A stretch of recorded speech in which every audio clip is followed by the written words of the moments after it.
J'explique le verbe envoyer. Envoyer signifie inviare.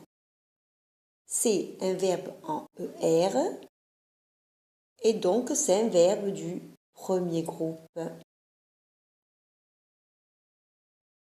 C'est un verbe particulier parce qu'il y a ici le Y. Donc il y a une particularité dans la conjugaison. Alors, la première chose à faire est que je dois enlever le ER. Je prends le radical et je le mets ici. Alors, pour le nous et le vous, le radical est égal. Envoie, envoie. Envoie, envoie. Et puis, la désinence, nous envoyons, ONS, vous envoyez, EZ, avec ici la liaison. Nous envoyons, vous envoyez. Donc ici, c'est régulier. Ici, par contre, le radical change.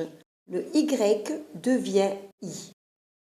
Ici, le Y devient I. Donc on dira j'envoie. Avec le E de la désinence. Ici, je mets l'apostrophe parce qu'il y a la voyelle. Tu envoies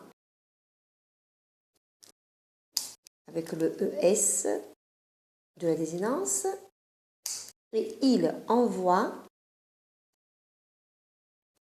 avec le E de la désinence. Donc ici, le Y est devenu I. J'envoie, tu envoies, il envoie. Et là, c'est pareil. Le Y devient I. Ils envoient. Avec le ENT de la désinence et la liaison. Donc, ils envoient. D'accord? Alors, le Y devient I quand il y a ici la désinence muette.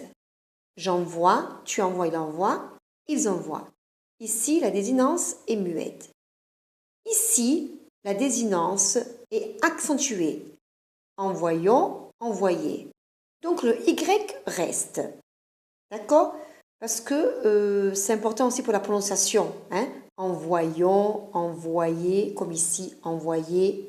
C'est plus facile pour la prononciation quand c'est accentué. Ici, c'est muet, donc le Y devient I. J'envoie, tu envoies, il envoie, ils envoient. Voilà.